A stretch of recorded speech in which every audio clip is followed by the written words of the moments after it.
Nós estamos na Parashat Shlach Lecha. A história é conhecida.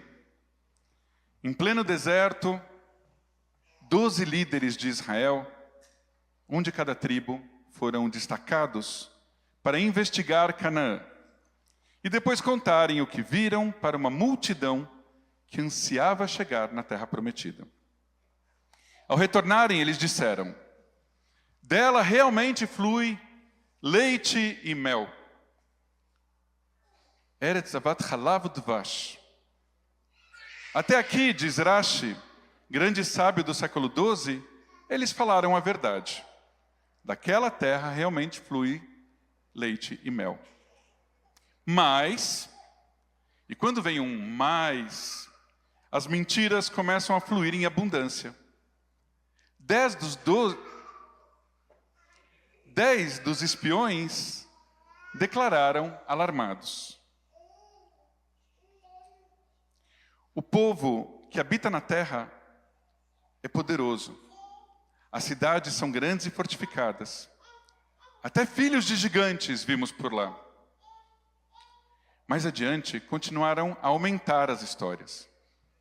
O país que atravessamos e exploramos devora seus moradores.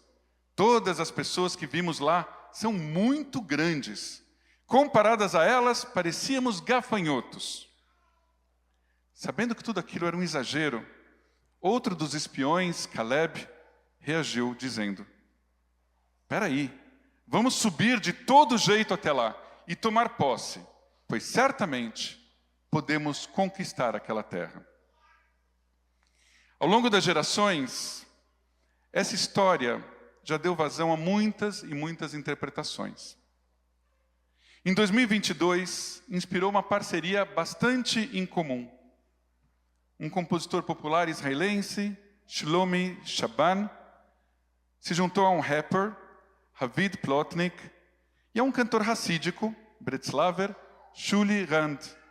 E eles criaram juntos uma canção chamada Canaã, ou Os 12 Espiões, cuja letra, inspirada nessa passagem, consiste de uma conversa imaginada entre Moisés, Josué e Caleb.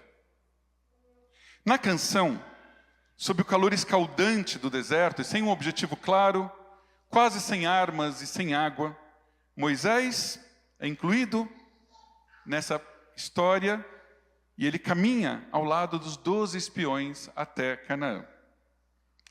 Passado muito tempo, Josué fala para Moisés: 30 dias que eles só nos incomodam. Das montanhas aos vales, minha alma está sedente, Moisés, mas não de revelações, de vinho. Moisés, se você estiver com medo, quando voltarmos, diga ao povo que Josué não se importa se o país é magro, se é gordo, se tem árvore, se não tem, pouco importa. Moisés tremeu, mas respondeu sem gaguejar: muito bem, mais alguma coisa, meu filho? Então veio Caleb e disse: Moisés, tudo o que Josué está dizendo é que um grande líder deve saber a hora de parar. Sem nem se mover, Moisés respondeu: ouçam aqui, se o meu rosto não transmite paz para vocês, também não foi feito para a guerra. E a conversa da canção segue cada vez mais dura e mais tensa. Na Torá, Caleb e Yoshua bin Nun, Josué, defenderam que Canaã emanava leite e mel. Mas segundo essa canção moderna, eles não estavam tão convencidos assim de que isso bastaria. De qualquer modo, os dois defenderam a entrada em Canaã, mesmo sabendo dos perigos que todos correriam. O que lhes dava confiança? Algo que é muito difícil de mensurar até os dias atuais. Eles tinham muita fé. E esta é a mudança de chave. Os 12 espiões tinham noção de toda a realidade, das coisas boas e das coisas ruins que havia em Canaã. Mas somente Josué e Caleb se sentiam conectados com seus antepassados e a sua fé de que aquela seria também a terra deles. No século XX, essa postura seria repetida de algum modo por Ben-Gurion, o primeiro chefe de governo da Israel moderna, segundo o qual, em Israel, dizia, ou dizem que ele dizia, para ser realista, é preciso acreditar em milagres. Baseados somente na realidade objetiva, nas falsas notícias e na falta de fé, a maioria dos espiões, se fossem vitoriosos, teriam levado Israel à morte antes de entrarem em Canaã. Já a postura corajosa de Caleb e de Josué, ainda que minoritária, mudou o destino de todo um povo. Josué acabou por suceder Moisés como líder dos israelitas na entrada em Canaã. Mas e Caleb? O que aconteceu com ele? Pergunta Vitor. Vitor me fez essa pergunta durante a semana e eu fiquei com isso na cabeça. A Torá não fala abertamente o que aconteceu com Caleb. Mas uma antiga tradição diz que antes de falar com seu povo, Caleb foi até Hebron rezar junto aos túmulos dos patriarcas. E por sua integridade e pela fé na promessa divina, Deus deu a ele e aos seus descendentes, quando entraram em Canaã, a terra de Hebron. E esse teria sido o destino de Caleb.